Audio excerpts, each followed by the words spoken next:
Vamos a Salmos 22. Hoy los cantos fueron con toda la intención de lo que vamos a hablar.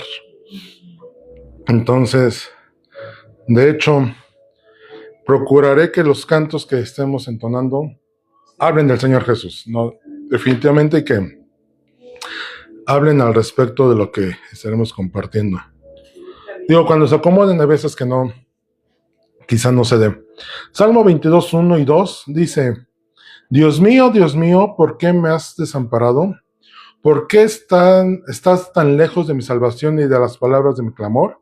Dios mío, clamo de día y no respondes, y de noche y no hay para mí reposo. Vamos a orar. Bendito Dios, bendito eres tú sobre todas las cosas. Grande, excelso, poderoso, no hay nadie que se te pueda comparar.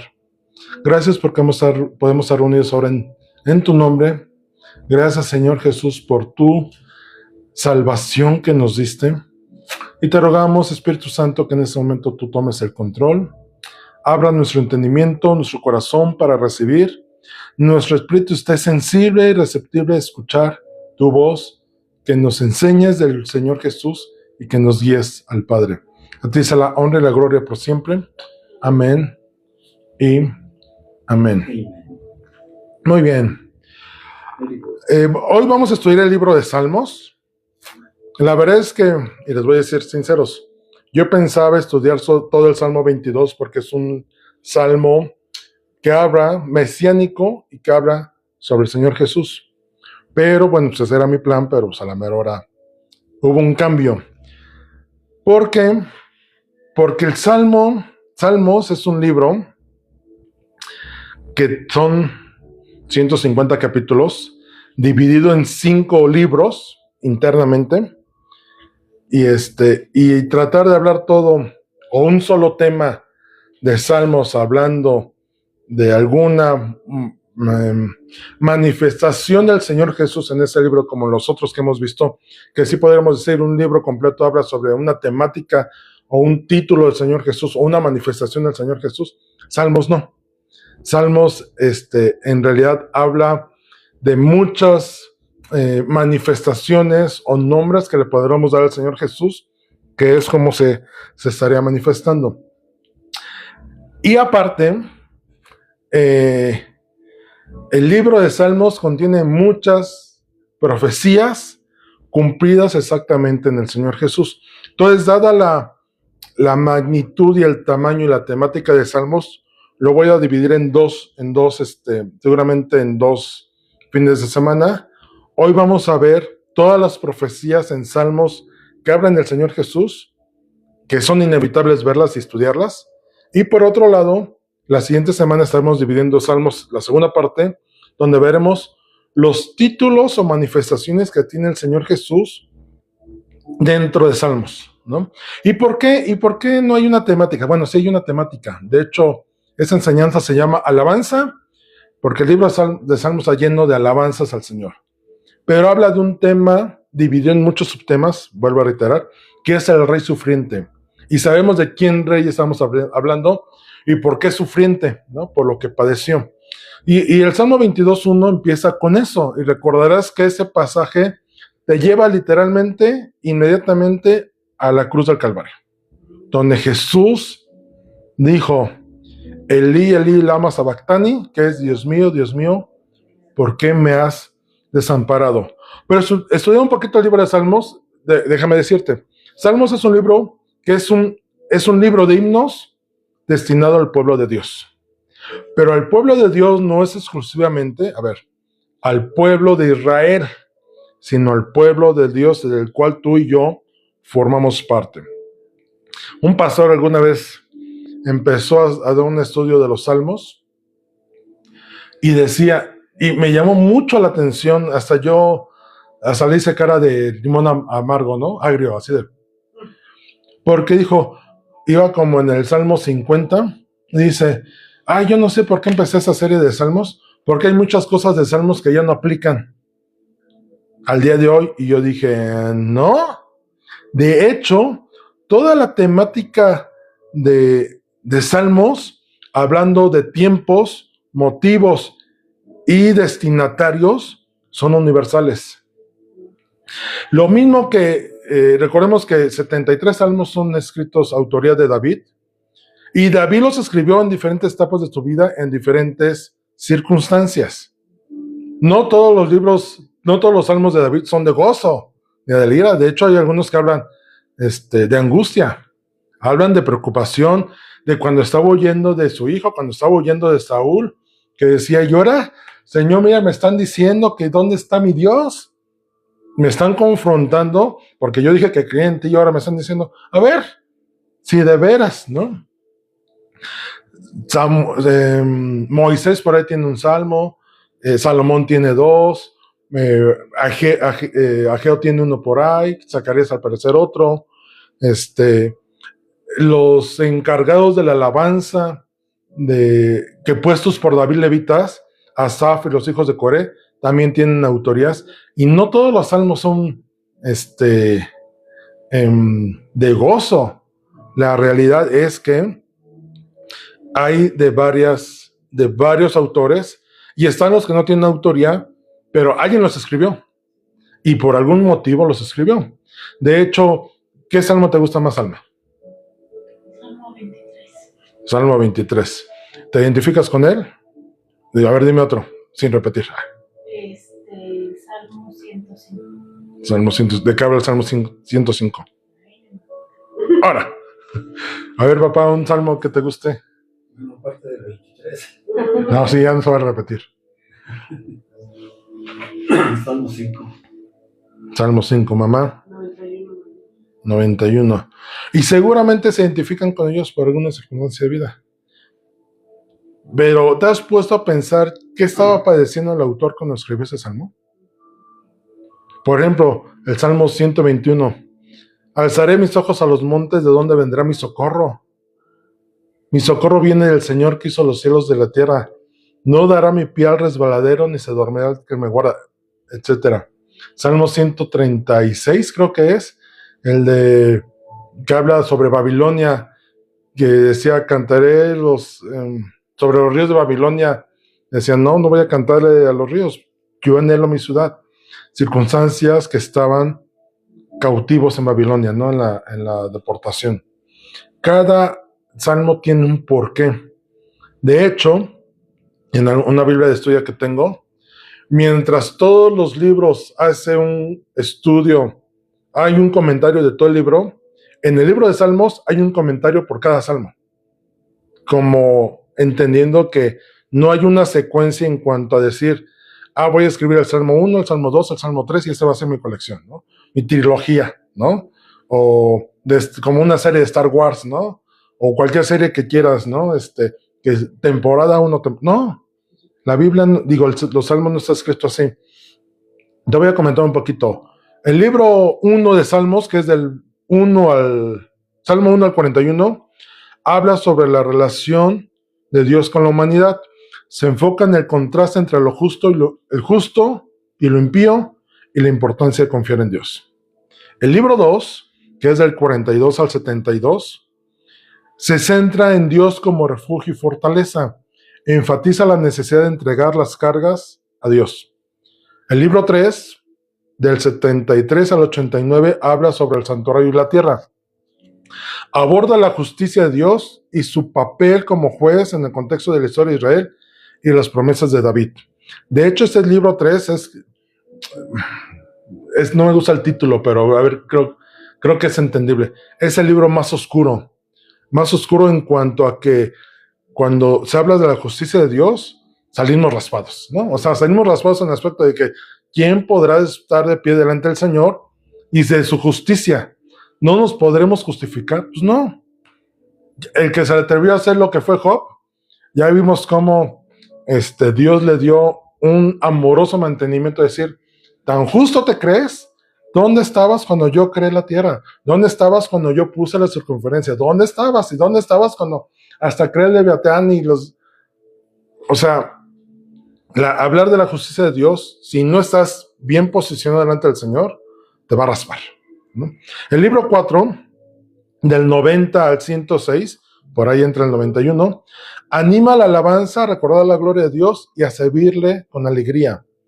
De hecho, hay el Salmo 95, venid, adoremos y postrémonos, adoremos delante del Señor nuestro Dios. Salmo 100, ¿no? Cantar alegres a Dios, habitantes de toda la tierra. Él nos hizo, como nos mismos, pueblo somos y ovejas de su prado. Y el libro 5, que es del Salmo 107 al 150, ese sí es la alegría andando. Reconoce a los hijos como una bendición y contiene gran cantidad de salmos de alabanza, como los últimos salmos del 46 al 50, que se les llama aleluya. Y si lees los últimos 5 salmos, es alaba, alaba, alaba, alaba, alaba, alaba, y cuando termines, alaba. Posdata, alaba. Es así como están distribuidos los libros. Y en Salmos podemos ver a Jesús cómo destaca la adoración y reconocimiento del sufrimiento redentor, lo que Jesús padeció. Jesús es el Rey sufriente que entregó su vida por amor de nosotros. Cuando entendemos, ¿cuántos hemos visto la Pasión de Cristo? Cuando salió la película de la Pasión, hubo gente que en los cines no terminó de ver la película, no soportó, no tanto que fuera una película sangrienta, ¿no? Aunque sí había crudeza, y hasta tuvieron que, comentábamos, ¿no? Mel Gibson tuvo que quitar algunas escenas por sangrientas, pero no como de terror, de esta sangre, sino de lo real de la película, que dijeron, no, espérame, está muy fuerte. Hubo otros que lloraron en los hospitales, iba a decir, en el cine. Yo no la vi en el cine, yo me acuerdo que la vi aquí con mis hijos. Y la primera vez que la vi, yo lloré. O sea, yo lloré cuando dije, no, o sea, lo que el Señor Jesús sufrió por causa nuestra, no, y aún al día de hoy, si la vuelvo a ver, a lo mejor ya no chillo tanto, no la he visto recientemente, pero sí hay un momento en que el espíritu es conmovido por entender su padecimiento.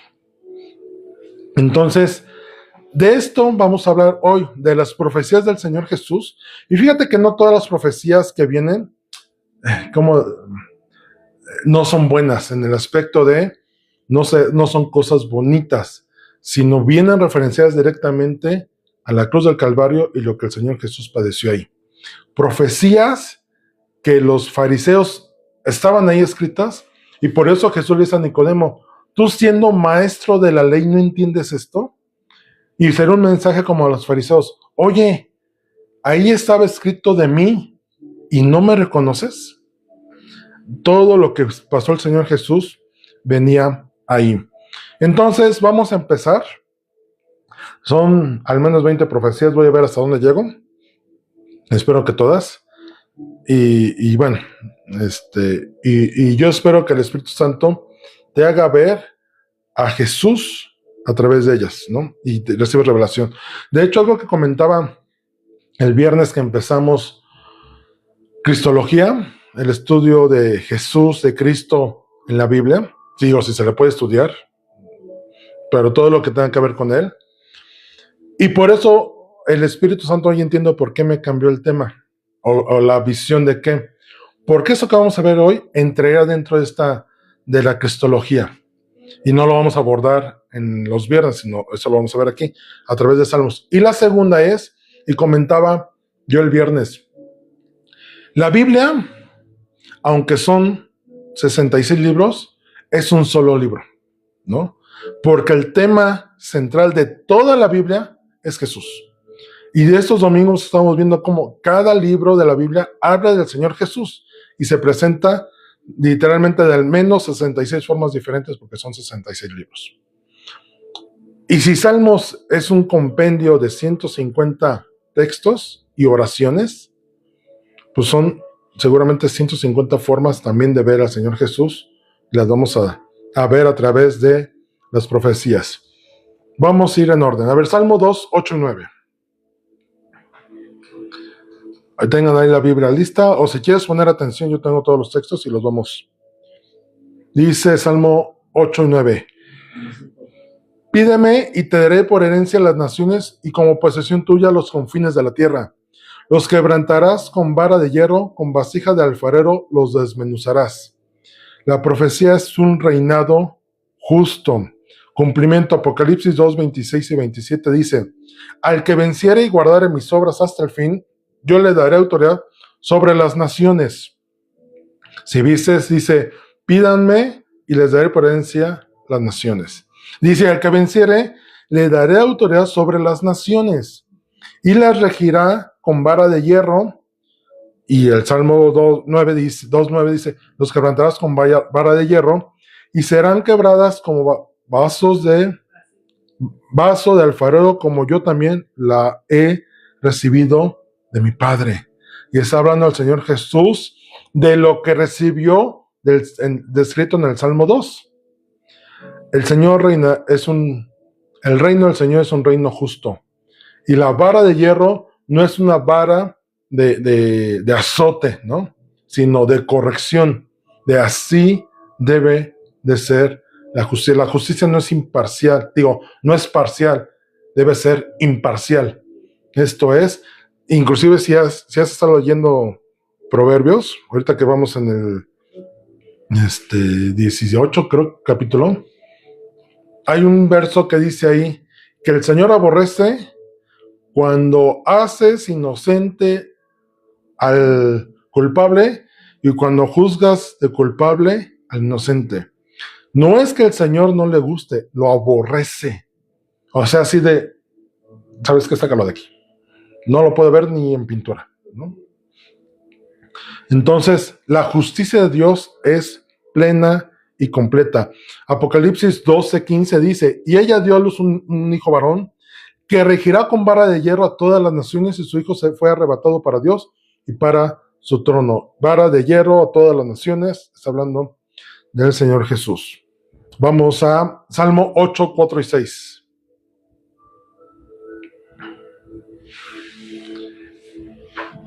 Conocido. Pensé que mi papá iba a decir hace rato el Salmo 8. Digo, ¿qué es el hombre para que tengas de él memoria y el hijo del hombre para que lo visites? Le has hecho poco menor que los ángeles y lo coronaste de gloria y de honra. Le hiciste señorear sobre las obras de tus manos, todo lo pusiste debajo de sus pies. Y podríamos pensar que está hablando del hombre. Pero vamos a Hebreos 2, 6 al 9. Dice, pero alguien testificó en cierto lugar diciendo, está hablando el autor de Hebreos, tocando Salmo 8. ¿Qué es el hombre para que te acuerdes de él, o el hijo del hombre para que lo visites? Le hiciste un poco menor que los ángeles, le coronaste de gloria y de honra, y le pusiste sobre las obras de tus manos. Todo lo sujetaste bajo sus pies. Porque en cuanto le sujetó todas las cosas, nada dejó que no sea sujeto a él. Pero todavía no vemos que todas las cosas le son sujetas.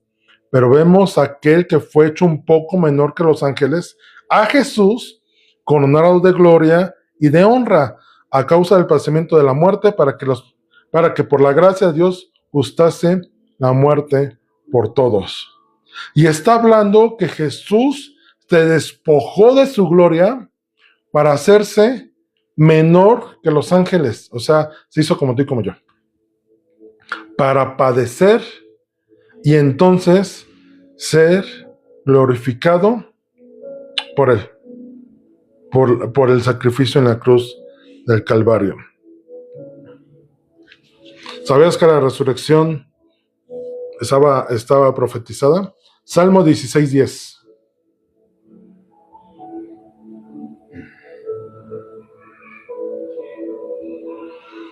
De hecho, me había quedado pendiente, ahorita me vino a la mente, cuando vimos las 7 palabras en la Semana Santa, que les dije, habrá algún momento que hablemos sobre las profecías del Señor Jesús cumplidas en la cruz.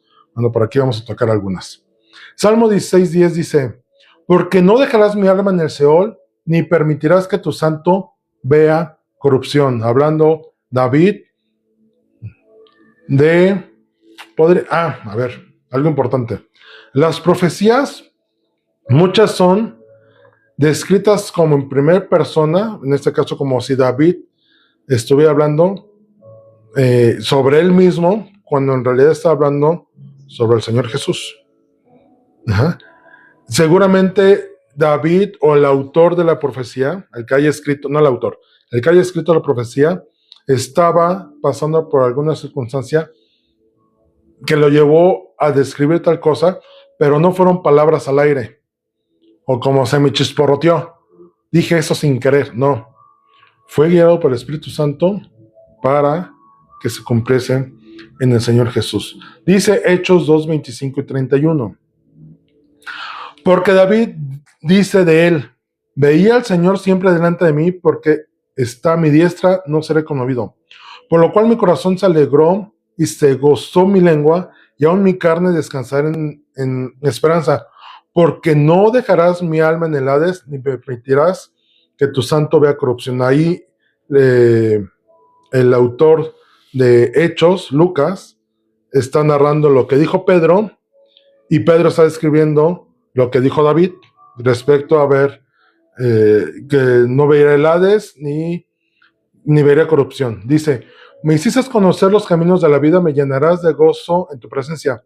Varones hermanos, se os puede decir libremente del patriarca David, que murió y fue sepultado, y su sepulcro está con nosotros hasta el día de hoy. O sea, la palabra no se cumplió de él porque él está muerto.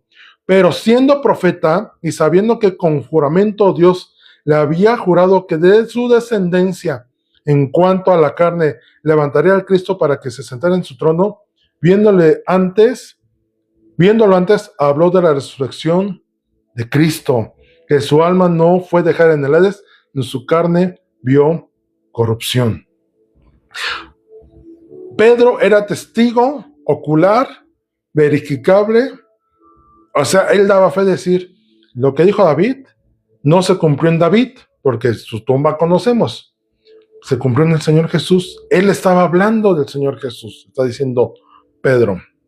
Fíjate, en Salmo 22:1 acabamos de leer, Dios mío, ¿por qué me has desamparado? ¿Por qué estás tan lejos de mi salvación y de las palabras de mi clamor? ¿Cuándo se cumplió? Mateo 27:46. Cerca de la hora novena, Jesús clamó a gran voz diciendo, Eli, Eli, lama sabactani, que esto es, Dios mío, ¿por qué me has desamparado? David estaba pasando por algo en el cual sentía a Dios lejos. Y Jesús en la cruz, él fue dejado solo por el Padre, ¿a causa de qué? De que se hizo pecado. Ah, qué padre tan malo, no. Era un padre fiel y justo. Dice, si aborrezco el pecado y mi hijo se hizo pecado, no puedo estar con él. Lo amo, pero no puedo estar con él. Y con eso se cumple la profecía fue descrito por David y se cumplió en el Señor Jesús las palabras. Salmos 22, 7 y 8 dice, todos los que me ven me escarnecen, estiran la boca, menean la cabeza diciendo, se encomendó a Jehová, líbrele él, sálvele, puesto que en él se complacía. O sea, David está diciendo, hay gente que se burla de mí, me siento solo, sin Dios, y aparte vienen estos escarnecedores y me dicen, ándale a ver si es cierto que eres, ¿se acuerdan cuando Jesús fue tentado, cómo llegó Satanás y dijo, ay tú, si en verdad eres hijo de Dios, dile a estas piedras que se conviertan en pan? Ay, mira, hasta se me hace que le hacía medio, voy a decir que fresa, ¿no? Ajá, la Juanga, ¿no? Pero pareciera que Satanás se lo decía así como que, si eres el hijo de Dios, lánzate, porque dice la palabra que, o sea, no se lo decía en tono serio y amable, o sea, burlonamente. Mateo 27:39 dice, y los que pasaban, Jesús estaba en la cruz, le injuriaban, meneando la cabeza. A mí me asombra esto. Tanto detalle en la profecía dada, en este caso por David, literalmente se cumple en lo descrito por los que escribieron los evangelios. En este caso dice, los que pasaban le injuriaban, meneando la cabeza y diciendo, y el Salmo 22 decía, todos los que me ven me escarnecen, o sea, lo injuriaban. estiran la boca, menean la cabeza, diciendo: tú que derribas el templo y en 3 días lo reedificas, sálvate a ti mismo si eres hijo de Dios, desciende de la cruz. De esa manera también hacían los principales sacerdotes, escarneciéndole con las escribas, los fariseos y los ancianos decían: a otro salvó, a sí mismo no se puede salvar. Si es el rey de Israel, descienda ahora de la cruz y creeremos en él. Confío en Dios, líbrele ahora si él quiere, porque ha dicho: soy hijo de Dios. Y dice la palabra que como oveja fue llevado al matadero, que no abrió su boca. ¿Ustedes creen que el Señor Jesús estaba en la cruz y no le daban ganas de contestarles? Y no por no quedar mal, sino yo creo que el Señor Jesús, si lo pensó en bajar, era: entiendan, o sea, comprendan quién soy, lo que están viendo, lo que estoy haciendo. No puede ser, dijéramos aquí en la casa, era necesario que el Señor Jesús bajara y les diera su mantenimiento, decir, o sea, ¿no te das cuenta? Pero le injuriaban de esta manera, y eso es una profecía cumplida en la cruz del Calvario. De hecho, el Salmo 22:16 también dice: porque perros me han rodeado, o sea, los fariseos, me han cercado cuadrillas de malignos, romanos, horadaron mis manos y mis pies. Esto es, que con los clavos le hicieron hoyito, ¿no? O sea, fue atravesado. Horadar es hacer un agujero, ¿no? Juan 20:25-27 dice: le dijeron pues los otros discípulos al Señor: hemos visto cuando Tomás no estaba, y le dicen: oye, vimos al Señor. Él les dijo: Tomás, si no viera en sus manos la señal de los clavos, y metiere mi dedo en el lugar de los clavos, y metiere mi mano en su costado, no creeré. ¿Y quién creen que pasó? Jesús aparece y dice: ven, Tomás. Ajá. Y Tomás, y yo creo que el Señor con mucha voz: ven, Tomás, ven, vamos a platicar. Y dice: mira, aquí está mi mano. Ve, si te hablo agujero, mete tu dedo. O mira mi costado, mete. Señor, sí creo, no es necesario más. Y esto cumple lo que dijo el salmista en Salmo 22: sus dedos y manos y pies fueron horadados. Esto es, les hicieron un agujero. Salmo 22:18: repartieron entre sí mis vestidos y sobre mi ropa echaron suertes. Juan 19:23-24 dice: cuando los soldados hubieron crucificado a Jesús, tomaron sus vestidos e hicieron 4 partes, una para cada soldado. Tomaron también su túnica, la cual era sin costura, de un solo tejido de arriba abajo. Entonces dijeron entre sí: no la partamos, sino echemos suertes sobre ella, a ver de quién será. Esto fue para que se cumpliese la escritura que dice: repartieron entre sí mis vestidos y sobre mis ropas echaron suertes, y así hicieron los soldados. A mí me asombra que tal exactitud de comentarios se cumplió literal. Repartieron sus vestidos entre 4 y sobre ellas echaron suertes para ver quién se lo llevaba. Salmo 31:5. Otra vez David dice: en tu mano encomiendo mi espíritu, tú me has redimido, oh Jehová, Dios de verdad. Lucas 23:46. Entonces Jesús, clamando a gran voz, dijo: Padre, en tus manos encomiendo mi espíritu. Y habiendo dicho esto, expiró. Salmo 34:20, otro suceso en la cruz. Salmo 34:20 dice: Él guarda todos sus huesos, ni uno de ellos será quebrantado. Cumplimiento, Juan 19:36. Porque esas cosas sucedieron para que se cumpliese la escritura: no será quebrado hueso suyo. ¿Y recuerdas de qué está hablando? Que cuando estaba ya cayendo en la noche, que venía el día de reposo y que ahora sí que no se apuraban a morir los crucificados, dijeron: ¿sabes qué? Quiebren los huesos para que mueran rápido, ¿no? Y ya podamos limpiar el changarro y nos vayamos a comer los soldados, ¿no? Pero dice que cuando llegaron con el Señor Jesús, lo vieron que ya estaba muerto. Entonces alguien quería todavía, un soldado, dice, no, espérate. Y otro soldado le mete la lanza y es cuando le atraviesa la lanza y que sale agua con sangre y comprobaron que el cuerpo del Señor Jesús ya estaba muerto. Entonces no le quebraron los huesos. Mientras los otros dos ladrones que estaban crucificados, sí se los quebraron. ¿Y sabes para qué se los quebraron? Como estaban crucificados y colgados, no podían, tenían que, el Señor Jesús hizo un juego entre, para respirar tenía que inflar, y entonces tenía que apoyar para tomar aire, pero si lo hacías le dolían los pies, entonces cuando exhalaba el cuerpo se relajaba y entonces se quedaba colgado. Entonces ese juego era lo que los mataba, ¿no? O sea, el sufrimiento. Y quebrarle los huesos eran quitarles el apoyo para poder respirar. Entonces, al quebrárselos, ya no podían respirar y morían en minutos, ¿no? Literal. Salmo 35:11. Se levantan testigos malvados de lo que no se me preguntan. Cumplimiento.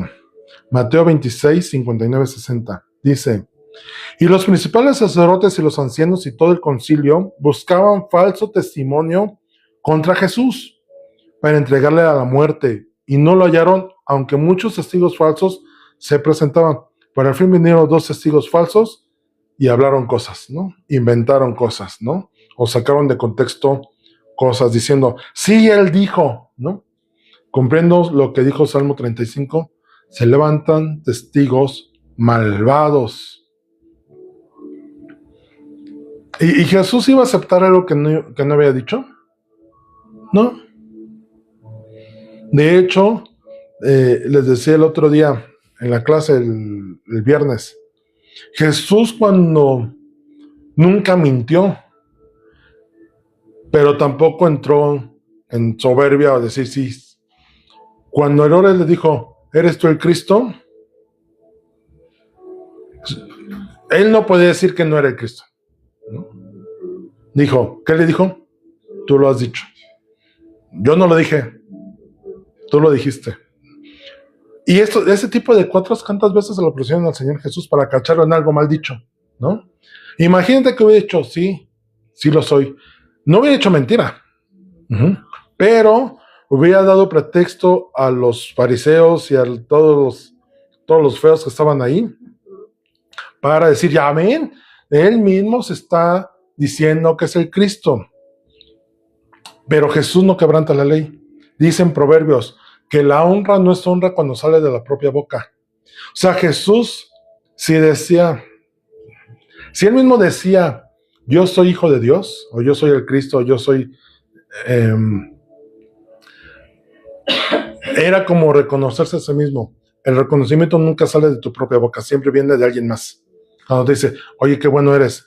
Cuando alguien dice, uy, soy muy buena cocinera, y llegas y comes y dices, había una tía, ¿no? La tía Luchis, que siempre decía a mi papá, ¿cómo? Me quedó bien rica la comida, ¿verdad, compadrito? Y todo así de, no, pues le faltó sal, no tiene sabor, le faltó... Porque ella no era buena cocinera. Pero siempre decía eso, ¿verdad que me quedó bien bueno? Y tú, ¿qué diferencia hay cuando alguien te dice, oye, no, necesito que me hagas tal guisado porque a ti te queda muy bien? La cochinita beber, por cierto. ¿No? Jesús no podía mentir y se levantaron testigos falsos que levantaron un falso testimonio contra de él. Vamos al Salmo 46 al 8. Dice, sacrificio y ofrenda no te agrada. Has abierto mis oídos, holocausto y expiación no has demandado. Entonces dije, he aquí vengo, en el rollo del libro está escrito de mí. El hacer tu voluntad, Dios mío, me ha agradado y tu ley está en medio de mi corazón. Nuevamente David diciendo, el hacer lo que te agrada a ti, Dios, para mí quiero hacerlo, ¿no? No me cuesta trabajo hacerlo. Y tu ley está en medio de mi corazón.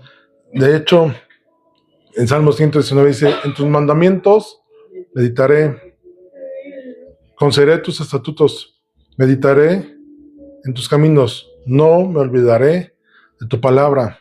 Y habla de una persona amante de la ley de Dios. Hebreos 10:5 dice, por lo cual, todo Hebreos es una obra que habla del Señor Jesús.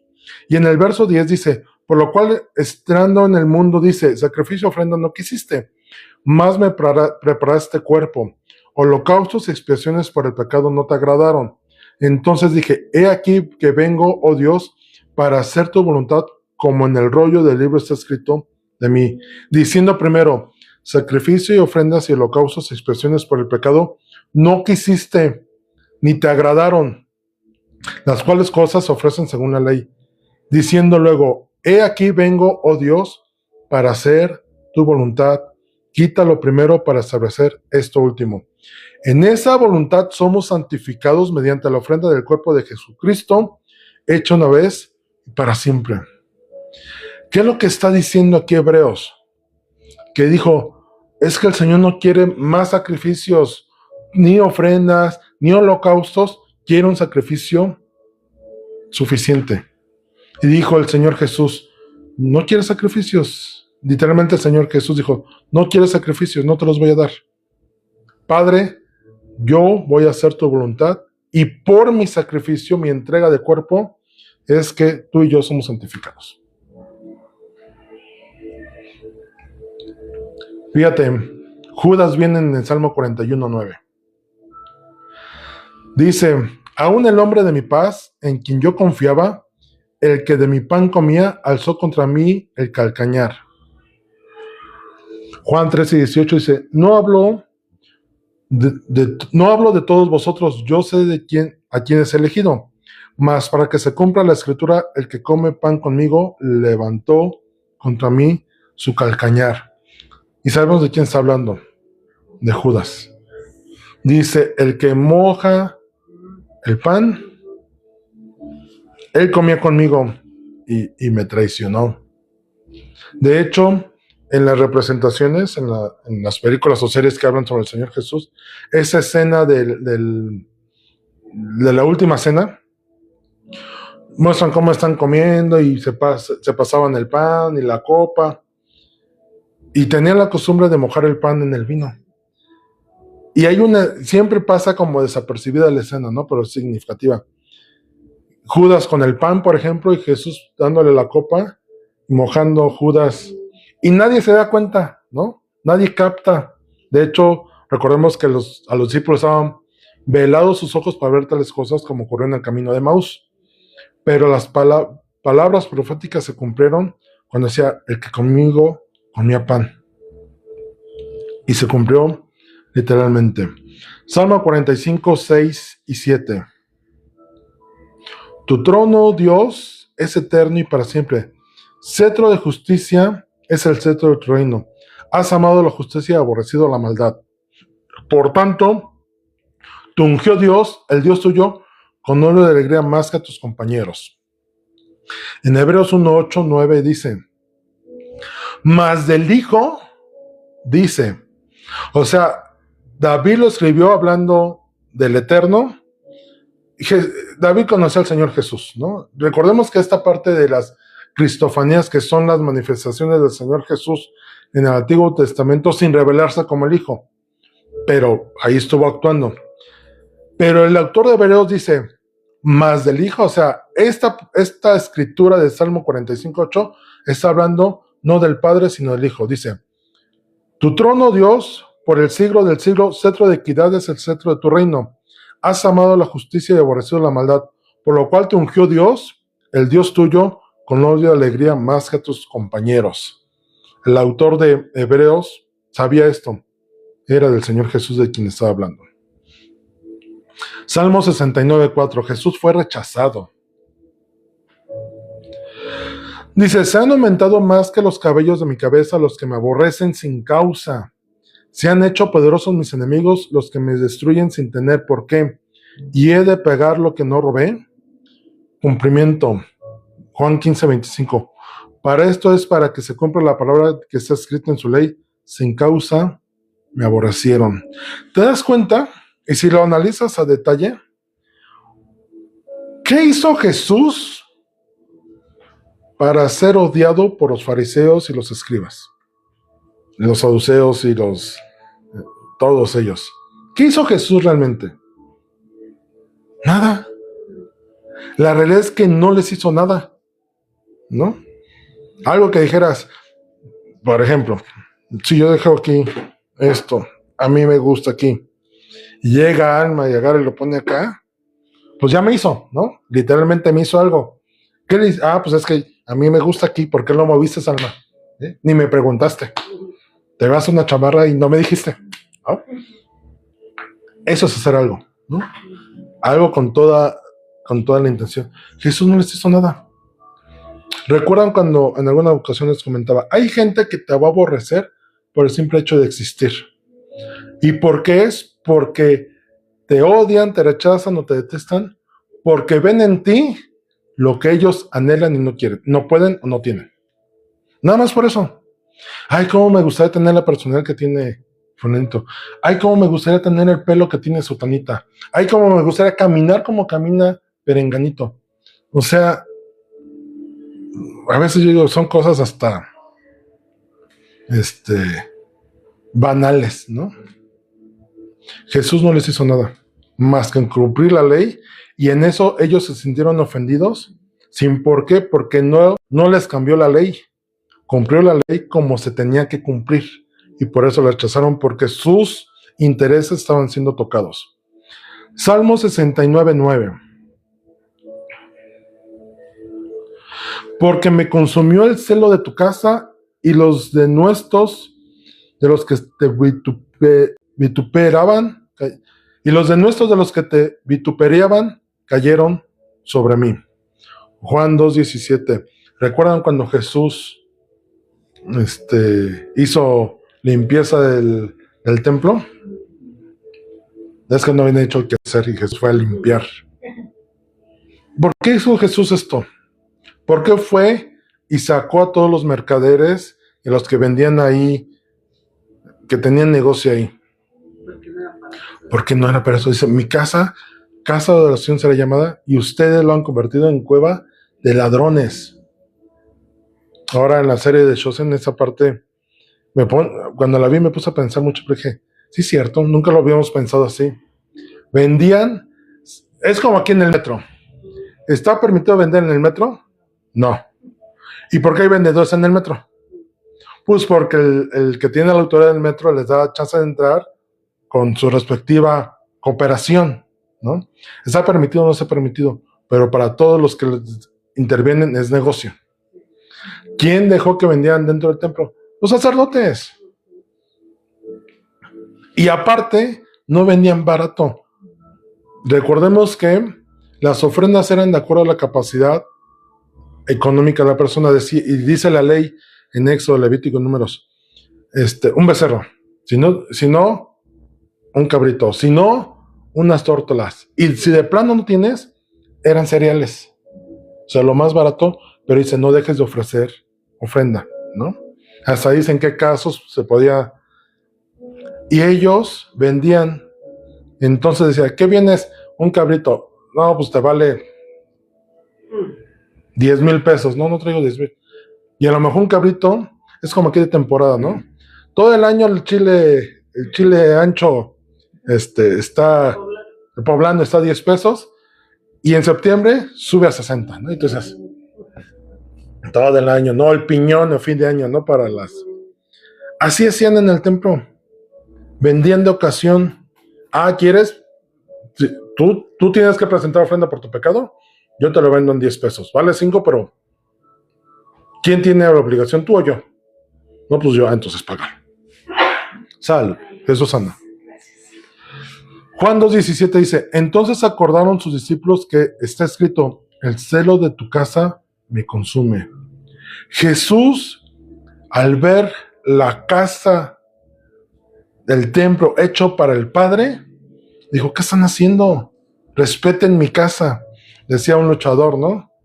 en mi casa y con mi gente se me respeta. Literalmente es eso. ¿Cómo te atreves tú a venir a mi propia casa a gritarme, a mandarme, a ningunearme, a ofenderme, etcétera? Cuando ocurre eso, ¿qué haces?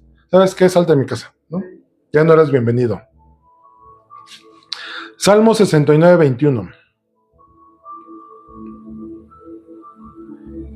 Me pusieron además hiel por comida y en mi sed me dieron a beber vinagre. Cumplimiento Juan 19, 28 y 29. Dice, después de esto, sabiendo Jesús que ya todo estaba consumado, dijo, fíjense, y lo dijo para que la escritura se cumpliese, tengo sed.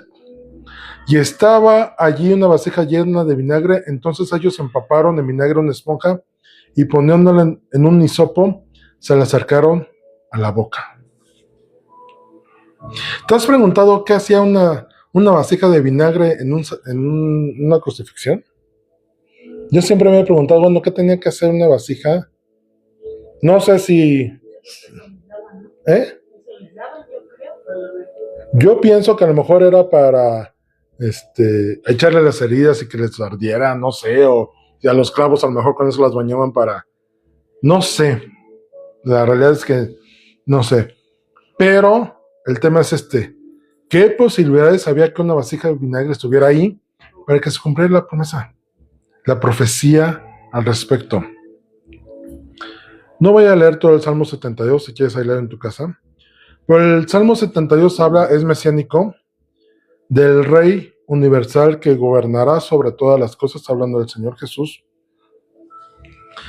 Pero en Mateo 12:42 dice, la reina del sur se levantará en el juicio con esta generación y la condenará, porque ella vino de los fines de la tierra para oír la sabiduría de Salomón, y aquí más que Salomón en este lugar. Y el Salmo 72 habla de es un tema de dominio y justicia universal que la reina de Saba pudo ver en el reinado de Salomón.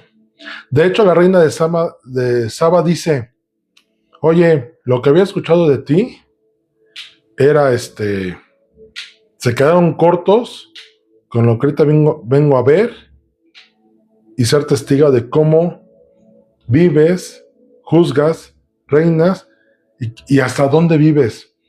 Porque Salomón tenía la facilidad de tener inclusive una vajilla de oro, ¿no? Los utensilios de su casa eran de oro y de plata. ¿Cuántos hicieron oros de oro y plata en su casa? Imagínate, ¿no? Inclusive a lo mejor ni comes en ellos. Apocalipsis 2, 11, 15 dice, el séptimo ángel tocó la trompeta y hubo grandes voces en el cielo que decían, los reinos del mundo han venido a ser de nuestro Señor y de Cristo, y Él reinará por los siglos de los siglos. Si la reina de Saba iba a dar testimonio de la sabiduría de Salomón, dice, he aquí, en Mateo 12, más que Salomón en este lugar. Y lo que está diciendo el Señor Jesús es, si hubo gente que vino a reconocer a Salomón su sabiduría, y Salomón me conocía a mí, ¿cómo es que crees que yo no tengo sabiduría? Dice el Señor Jesús. Habrá testigos que se levantarán en contra de ustedes. De hecho, también dice de Sodoma y Gomorra, ¿no?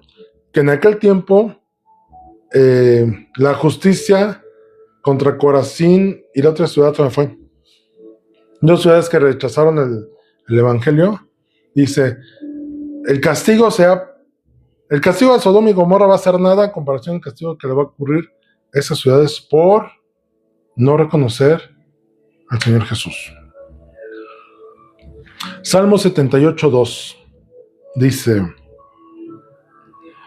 aún el que Jesús predicara con parábolas fue algo profético. Salmo 78:2 dice, abriré mi boca en proverbios, hablaré cosas escondidas desde tiempos antiguos.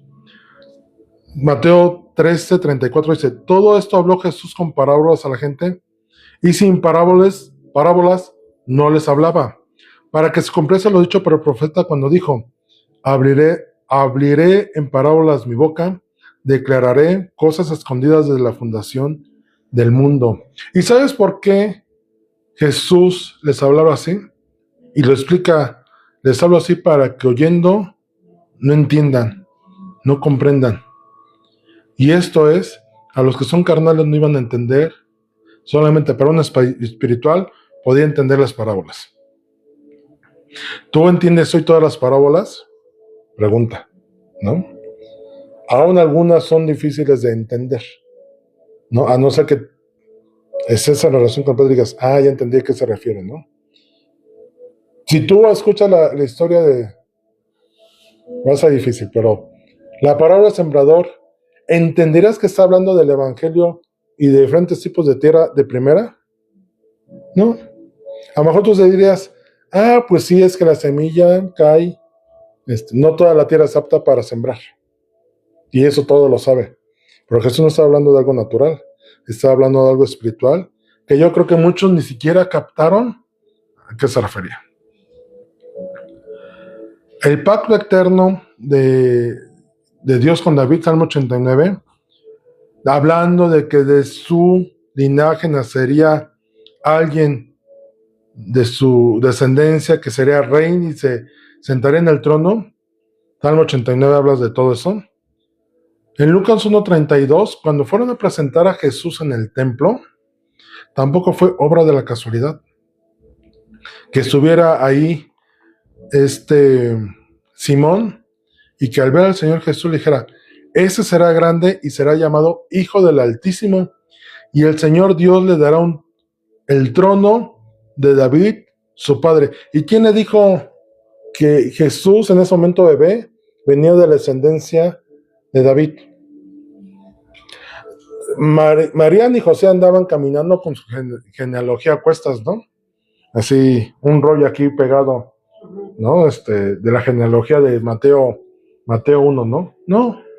Ese entendimiento vino de un hombre que conocía a Dios y que Dios le dijo, antes de que mueras y te traiga mi presencia, tú conocerás al Mesías. Y al hablar de Mesías, él sabía que era descendiente de David. No podía ser Mesías si no era descendiente de David.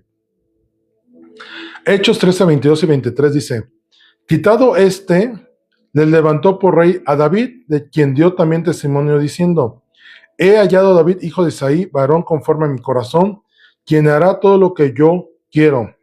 De la descendencia de y conforme a la promesa, Dios levantó a Jesús por Salvador a Israel. No puede haber Mesías si no era descendiente de David. Miren, sí, creo que terminé tiempo. Salmo 118, 26. Y ese me gustó mucho. Salmo 118, 26 dice, bendito el que viene en el nombre de Jehová. Desde la casa de Jehová os bendecimos. ¿A quién le gritaron así? ¿Dónde? Vamos a Mateo 21, 9. Y la gente que iba delante y la que iba detrás aclamaba diciendo, Hosana al Hijo de David, bendito el que viene en el nombre del Señor, Hosana en las alturas. ¿Y quién les dijo que era hijo de David? Vuelvo otra vez al punto.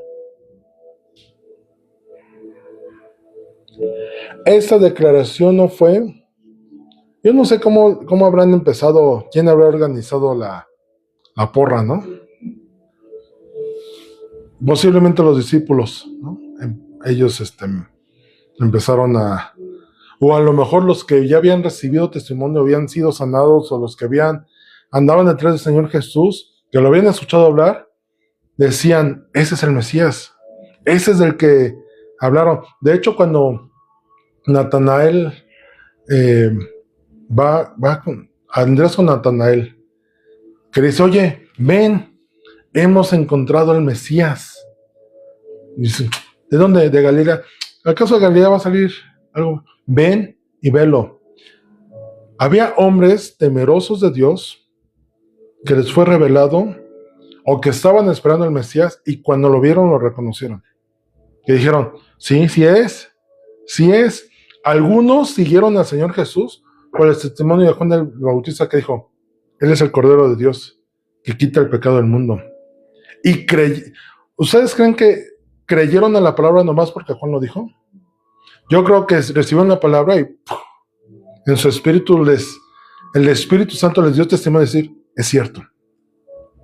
Y cuando en la entrada triunfal a Jerusalén empezaron a clamar esto, yo creo que fue una revelación en ese momento del Espíritu Santo decir, este es el Hijo de David.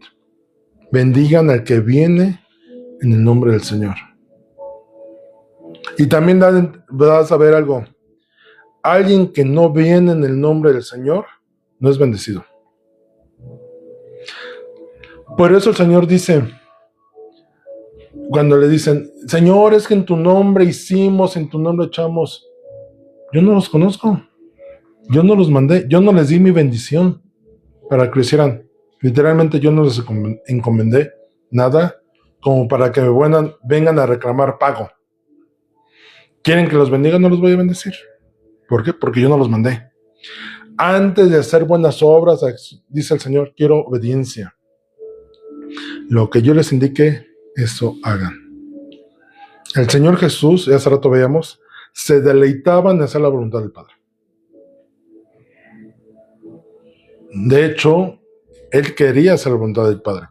Les comentaba el otro día, qué diferente, o lo hablaba con alguien, no me acuerdo.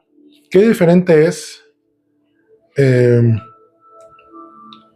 ¿cuánta diferencia hay cuando, oye, ven, para que hagas, ya sabes que tienes que venir a hacerlo, es tu responsabilidad, ¿no? A que cuando llegues a un lugar digas, ¿qué vamos a hacer hoy? ¿No? Ahora, ¿cuál va a ser la chamba, no? Ahora, ¿qué me vas a mandar a hacer? ¿Qué pasó con Isaías cuando el Señor le dice, heme aquí, ¿a quién enviaré? Heme aquí, envíame a mí. Jesús se gozaba, Jesús se gozaba en hacer la voluntad del Padre. Vamos a orar. Bendito Dios, cuán grande eres, cuán poderoso eres. Tú tienes el control del tiempo, del conocimiento. Todas las cosas están bajo tu voluntad. Nada se escapa a ti. Señor, el que muchos años o siglos antes salmistas hayan escrito respecto del Señor Jesús, momentos y detalles tan exactos, profecías cumplidas en la cruz del Calvario, solamente puede venir de alguien que es todopoderoso y que está sobre todas las cosas.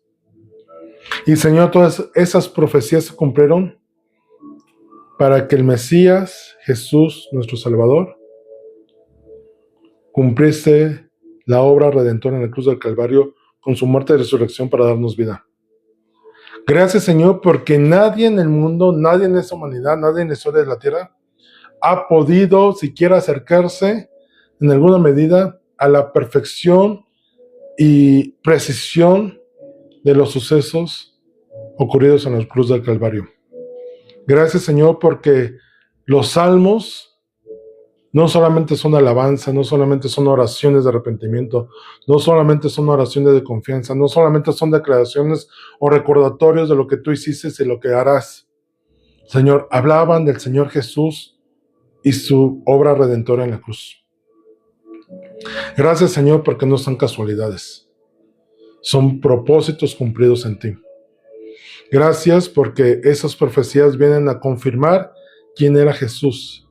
Hay de aquellos que traten de desprestigiar, de quitar la divinidad, de menospreciar la obra redentora del Señor, de hacerle un nombre más a nuestro Señor Jesús. Yo diría, hay de aquellos y no se arrepienten. Porque tu palabra es tan clara, tan precisa, tan detallada, tan confiable, como para que todo se haya cumplido en nuestro Señor Jesús. Señor, gracias por el regalo que nos has dado de conocerlo a Él. y de recibirle a Él como nuestro suficiente Salvador. Señor, ayúdanos a entender que esas profecías en nuestras vidas nos dan la certeza que estamos creyendo en algo real, en algo vivo, en algo verdadero, en algo justo, bueno, y en el cual, Señor, nos impulsa y nos alienta a hacer tu voluntad correctamente día tras día. Guarda nuestras vidas, Señor. Gracias, Señor Jesús, por ser nuestro Rey, que sufrió en la cruz del Calvario única y exclusivamente por amor a nosotros. Gracias, Señor, porque no hay forma de pagarte. Gracias porque padeciste, no solamente físicamente, sino también en tu alma, en las traiciones, en tu alma, Señor, al ser rechazado. Padeciste como humano, Señor. Y por eso tenemos un sumo sacerdote que comprende todos nuestros padecimientos, porque tú lo padeciste, Señor. Si estamos tristes, tú pasaste por tristeza. Si estamos dolidos, tú pasaste por dolor. Si fuimos traicionados, tú fuiste traicionado también, Señor. Y entiendes lo que sentimos. Y todos esos padecimientos, sufrimientos, fue para darnos vida y cumplir cada una de las profecías al pie de la letra, porque eres Dios eterno. Gracias, Señor Jesús, por tu regalo para nosotros, y que tu Espíritu Santo nos guíe a vivir día tras día conforme tú quieres, en los méritos preciosos tuyos dados a nosotros. Amén.